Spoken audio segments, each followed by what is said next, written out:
I'm pumped that you are here today because your song Austin just hit it number 22 at the German country charts, single charts.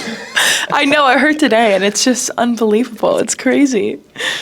Yeah, so before we start, maybe there's someone out there who never heard the song, however that is possible. Maybe they don't have TikTok, you never know. So we may have to take a look. So that's Dasha of Austin. Did the nurse come get you? It's your alibi. I made my way back to LA, and that's where you'll be forgotten. In 40 years, you'll still be here, drunk, wash up in Austin. So Dasha, how was your face like when you woke up that morning and you realized, fuck, I made it? Well, I was like, fuck. Oh my God. It was pretty surprising. I mean, the night I posted that first line dance video, I don't know what I was expecting really, but it wasn't the reaction I got. I mean, overnight, I almost had 1 million views. It blew up. And I think it was just that people wanted that connection again to dancing and music, and it was the perfect storm with like country becoming cool again and the song being as hooky as it is, and it just caught people by surprise and got them really excited. Yeah, so we had a few TikTok country trends in the past year, but no one that made it global. Yeah. So what do you think, what it is that so many people connect with Austin and with your whole music? I think what it is globally, I've noticed it's a lot about the melody and the hook of songs.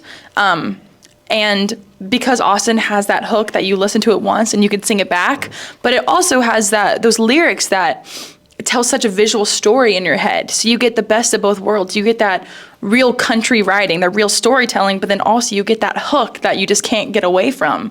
And I think the combination of those was just the perfect storm. So isn't it a damn good feeling when the long hard work is finally paying off? Because you are making music for a few years now, right? Yeah, I released my first song when I was 13 years old. So I've been independently grinding it out for over 10 years now. And I'm 24, and for it to happen, it was weirdly smooth, you know? It took a lot of work. I was posting like 5 TikToks a day for about 2 months, and that was a lot of work, but I mean, it's like I wouldn't have rather do anything else. It was amazing. So social media is hard stuff, and it doesn't make fun at all, right? No, it's a little exhausting at times, for sure. Especially because there's so many people on the internet that love to leave really mean comments, and it's a brutal place. But also I recognize that these social platforms give me access to people that I wouldn't normally have access to. You know, that's how I've gained 17 million monthly listeners in the past 2 months, is because of social media. And I would literally not be here without that right now. Mm-hmm. So you said you are doing music for 10 years now. Mm-hmm. What exactly got you into the music world? So what was it? What was the thing that made you feel like I want to do music for a living? Well, it was my 13th birthday present from my dad. He got me a professional recording session to record this song I'd written. And after that, I put it out on Spotify, made a music video for it. And that feeling of putting my story out there and my song, and hearing how many of my friends loved it and related, like I just caught the bug that day, and I was like, oh my God, this is exactly what I'm gonna do for the rest of my life. And since that day, everything I've done, every decision I've made has been with that in mind of like, I'm gonna do this one way or another. I'm gonna figure it out, because there's not a single other job on planet Earth I would be doing. Like I had no plan B ever. Do you still remember the first song you ever wrote? The first song I put out was called Talk to Me, and it was about my first boyfriend, who is now gay, which is pretty funny. So I turned him gay, I guess, maybe, who knows. But I remember that one, and I actually played it at my senior showcase in high school, because I went to middle school with all those same friends, and it was kind of like an ode back to 12-year-old, 13-year-old me doing that. But the first song I ever wrote, I think it was called Round and Round. And the chorus was like, round and round and round and round we go, ooh. And it's about this boy I had a crush on. And he would like me, then I would like him, and then I wouldn't like him, then he would like me, and it was like this whole thing. I was like 3rd grade. I was so dramatic, but somehow I turned these things into songs and it paid off. We're here now. I guess one of your highlights yet was last week when you played the CMT Awards. Yeah. Right? And I heard it was your first time in Austin. First time in Austin, funny, right? First time in Austin, first award show, first red carpet.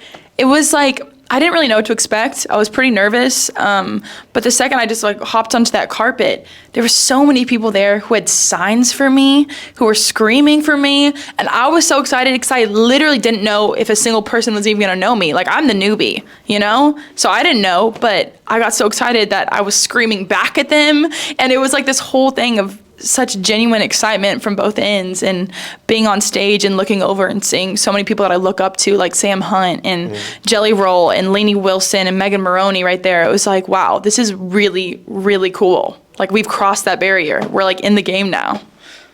So who are your personal heroes, and what country acts are you listening to right now? Oh my gosh, so many good people right now. Warren Ziders is amazing. I love Lainey Wilson, and Sam Hunt has been one of my favorite songwriters of all time. It was really cool meeting him at the CMTs.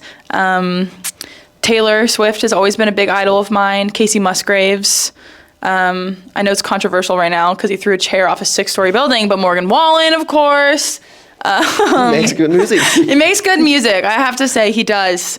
But yeah, there's so many people in Nashville that I really look up to, and getting to meet them now has just been such a dream. So not only Austin is a banger, the whole record is really thank good. you. The whole record is really good. So where did you get your inspiration to do those songs? Yeah, I mean, after I wrote What Happens Now, which is the track title of the album, that song was so much about being in your young 20s and just having no fucking idea what I'm doing with my life, because that was before anything had blown up really, and I was feeling kind of discouraged but also like really inspired. And I know that so many people my age go through that of being like, what am I doing? And I really try to keep it very vulnerable and real with my fans. And so that's what the whole album's about, is just really real, vulnerable feelings that I've felt, and wanted to inspire my fans to be like the most unapologetic, badass, just real versions of themselves. And that's what I do with my music. I just say it how it is. Yeah. So what comes next?